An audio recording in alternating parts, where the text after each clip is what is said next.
પંથકમાં તંત્રની કામગીરી સામે રોષ વ્યાપ્યો છે। બુકાણા રોડ પર ચાલુ વરસાદે કામગીરીથી રોષ વ્યાપ્યો। અયોગ્ય જગ્યાએ નાળા નખાતા ખેતરો ધોવાવાની ભીતિ સેવાઈ રહી છે, તો બ્લોક થયેલા જૂના નાળા ન ખોલાતા પણ સવાલો ઉઠી રહ્યા છે।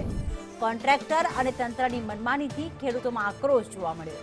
ચાલુ વરસાદે થતા કામમાં નબળી ગુણવત્તાના આક્ષેપો થઈ રહ્યા છે। ડિઝાસ્ટર મેનેજમેન્ટ વાળો ચેતવણી આપી હોવા છતાં પણ આ સ્ટેટ હાઈવે વાળાએ આજે આ રોડ ઉપર ખોદી અને નાળો નાખવાનું ચાલુ કરેલો।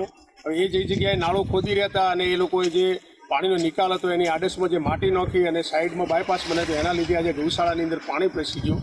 હજી તો આ તો વરસાદે શરમ રાખી ઓછો વરસાદ આવ્યો, પણ જો ગઈ સાલ આવ્યો તેમ વધારે વરસાદ આવે તો ત્યારે ગૌશાળા તેમજ બુકણા વાસની અંદર સંપૂર્ણ પાણી જાય એમ છે। તો સારાથી બુકણા રોડની અંદર એ નાળા કાયદેસર હતા એ બંધ કરવામાં આવ્યા છે।